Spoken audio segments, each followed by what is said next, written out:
Hello, praise the Lord. I am Karmel Nathan. Welcome to Karmel Talks. ఇది మనం అబీగయేలు గురించి మనం ధ్యానం చేద్దాం. 1వ సమూయేలు 25వ అధ్యాయం ధ్యానించిన అబీగయేలు అనే స్త్రీ మనకు కనబడుతుంది. అబీగయేలు అనగా the Joy of her father. కానీ ఆమె వివాహమైన తరువాత ఆమె నామభావం తన జీవితంలో సార్థకం కాలేదు. ఈమె భర్త నాబాలు బహు ఆస్తి గలవాడు, భాగ్యవంతుడు.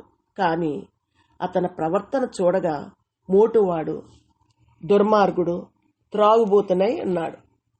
అబీగయేలు చాలా చక్కని క్యారెక్టర్స్ కలిగినటువంటి స్త్రీ. ఆమె తన జీవితంలో ఏ విధంగా తన చక్కని డెసిషన్స్ ఏ విధంగా తీసుకుందో మనం ధ్యానిద్దాం.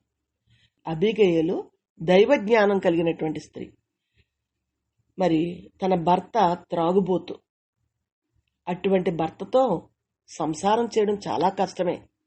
అయితే ఈ అబీగయేలు సుబుద్ధి గలది, మంచి బుద్ధి గలది, బహు అందమైనది, అన్నిటికన్నా మించినటువంటి దైవ జ్ఞానం కలిగిన స్త్రీ గనుకనే బుద్ధిహీనుడైనటువంటి భర్తతో సంసారం చేయగలిగింది.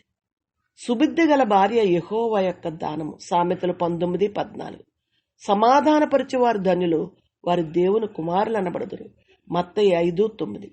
ఇట్టి ధన్యత పొందుకున్నటువంటి స్త్రీ ఈ అబీగయేలు. తన భర్త చేసినట్టు పొరపాట్లకు భార్యగా బాధ్యత వహించి పొంచియున్న ఘోర ప్రమాదం నుండి తన భర్తను, పనివారిని దైవ జ్ఞానంతో తెలివిగా రక్షించుకున్నది.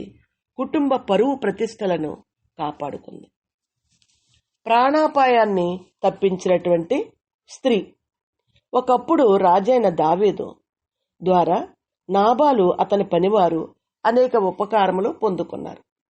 నాబాలంటే ఈ అబీగయేలు యొక్క భర్త. అయితే ఒకనాడు నాబాలు కర్మెలులో గొర్రెల బొచ్చు కత్తెర వేయించుచున్నాడని విని, అరణ్యమందున్న దావీదు విని తన పనివారిని పంపి కొన్ని ఆహార పదార్థములను తనకు, తన పరివారికి పంపమని నాబాలుకు కబురు పంపగా, నాబాలు దావీదు చేసినటువంటి మేళ్లు మరిచిపోయి చాలా గర్వంగా, దావీదు ఎవడు, యెష్షే కుమారుడెవడు, నేను సంపాదించుకున్న అన్నపానములను నా పనివారి కొరకు నేను వధించిన పశుమాంసము నిన్ను బొత్తుగా ఎరుగని వారికి ఇత్తునా అని దావీదు యొక్క పనివారితో కఠినముగా మాట్లాడను. ఈ మాటలు వారు విని దావీదునకు తెలియచేయగా, రాజైన దావీదు నాబాలు చేసిన అవమానమునకు కోపేద్రిక్తుడై తన పనివారితో, మీరంతా ఖడ్గాలు ధరించడి, రేపటికల్లా నాబాలు ఇంట్లో ఏ మగవాడైనా ప్రాణాలతో ఉండకూడదు అని ప్రమాణం చేశాడు. ఈ విషయం తెలిసిన పనివాడు త్వరగా వచ్చి తన యజమానురాలైన అబీగయేలుతో చెప్పాను. జరగనయున్న రక్తపాతాన్ని తప్పించుటకు తన యజమానురాలే సమర్థురాలని పనివారికి కూడా తెలుసు. అందుకే ఆ పనివాడు వెళ్ళి అబీగయేలుకు తెలియపరిచాడు. అబీగయేలు సమయస్ఫూర్తి, ముందు చూపు, చురుకుదనం గల స్త్రీ గనుక జరగనున్న ఘోర ప్రమాదం నుండి తన భర్తను, తన పనివారిని కాపాడు త్వరగా ఆకలితోనున్న 600 మందికి ఆహారాన్ని సమకూర్చింది. రొట్టె, మాంసము మాత్రమే కాక ద్రాక్ష గెలలు, అంజూర పాడలు కానుకగా ఇచ్చి కోపంతో వచ్చుచున్న దావీదు రాజును శాంతిపరచాలనుకున్నది. ముందుగా పనివారిని కానుకలతో పంపి వారి వెనుక ఆమె వెళ్ళింది. అబీగయేలు యుక్తిగల స్త్రీ అని మనం గ్రహించగలము. ముందుగా పనివారు తీసుకెళ్తున్న ఆహార పదార్థములు, కానుకలు చూచి దావీదు కోపం తగ్గించుకుంటాడని, తర్వాత ఆమెతో మాట్లాడగలని తలంచి ఉపాయంతో చేసింది. ఉపాయంతో అపాయాన్ని తప్పించుకోవడానికి చక్కగా యుక్తితో తన ఆలోచన చేసింది. మనం కూడా ఇతరులు మనపై విరోధముగా ఉన్నప్పుడు అబీగయేలు వలె వారితో వెంటనే ప్రేమగా మాట్లాడి మనలను మనం తగ్గించుకుంటూ అవసరమైతే వారికి ప్రేమతో కానుకలిచ్చి సమాధానపడడం మనకి ఎంతో మేలు. నీ ప్రతివాదితో నీవు త్రోవలో ఉండగానే త్వరగా వానితో సమాధానపడము. లేని ఎడల ఒకవేళ నీవు ప్రతివాది నిన్ను న్యాయాధిపతికి అప్పగించును. మత్తయి 5:25 ఉంది. అయితే అబీగయలు రాజును శాంతింపచేసినటువంటి స్త్రీ.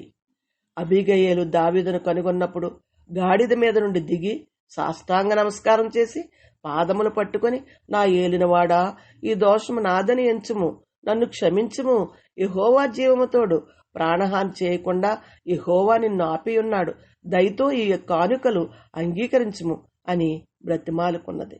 తప్పు చేసింది తన భర్త అయినప్పటికీ అతడు తెలివి లేనివాడిని నచ్చజెప్పి రాజు కోపాన్ని తగ్గించింది. తాను ఉన్నత స్థితిలో ఉన్నప్పటికీ తాను తగ్గించుకుని రాజును హెచ్చిస్తూ, గౌరవిస్తూ, మర్యాదతో జ్ఞానయుక్తంగా సమాధానపరిచే మాటలు మాట్లాడింది. అబీగయలు దేవుణ్ణి బహుగా ప్రేమించే స్త్రీ. ఆమె హృదయంలో ప్రభువు నిండుకొని ఉన్నారు. హృదయం దేనితో నిండి ఉంటే అవే మాటలు వస్తాయి. దావీదు రాజుతో అబీగయలు మాట్లాడేటప్పుడు అనేక సార్లు ప్రభువు నామమును ఘనపరిచింది. అంతేకాదు, జరగబోయే విషయాలు కూడా మాట్లాడింది. నా ఏలినవాడవగు నీకు యెహోవా మేలు చేసిన తర్వాత నీవు నీ దాసురాలనగు నన్ను జ్ఞాపకం చేసుకొనమనను. 1 సమూయేలు 25:31. ఆమె జ్ఞానము గల మాటలు దావీదు రాజు యొక్క కోపాన్ని తగ్గించడమే కాదు, దావీదుకు సంతోషం కలిగించాయి. మనం ఇతరులతో మాట్లాడేటప్పుడు మన సంభాషణలను బట్టి క్రీస్తు బిడలుగా గుర్తింపబడాలి. అబీగయలు వలె మన హృదయంలో యేసుప్రభువుని కలిగి ఉండాలి. ఎల్లప్పుడూ మనల్ని మనం తగ్గించుకుని ఇతరులను గణపరచడం ఎంతైనా మేలు. ఇతరులను నొప్పించే అహంకారపు మాటలు మానాలి. మృదువైన మాట కోపమును చల్లార్చును, కావున శత్రువులు సహా మిత్రులుగా మారిపోతారు. ఎవడైనను మాట యందు తప్పని ఎడల అట్టివాడు లోపము లేనివాడే తన సర్వ శరీరమును స్వాధీనమందుంచుకున్న శక్తి గలవాడగును. యాకోబు 3:2. ముఖ్యంగా స్త్రీలు సమాధానకరమైనటువంటి మాటలు మాట్లాడగలిగితే కుటుంబంలో, సంఘంలో, సమాజంలో ప్రేమ నిండుకొని ఉంటుంది. అశాంతికి తావే ఉండదు. అప్పుడే దేవుడు మహింపరచబడతాడు. నాబాలుపై దేవుని ఉగ్రత. అబీగయలు తన భర్తను, తన పనివారిని మరణము నుండి కాపాడుకొని ఎంతో సంతోషంగా ఇంటికి వచ్చింది. ఇంటి వద్ద నాబాలు విందు చేసి త్రాగి మత్తులో ఉండెను గనుక ఆమె తెల్లవారు వరకు అతనితో ఏమీ చెప్పగా ఉదయం మత్తు తగ్గినప్పుడు జరిగిన విషయాలు చెప్పింది. విషయం విన్నటువంటి నాబాలు గుండె భయాందోళనతో నిండిపోయింది.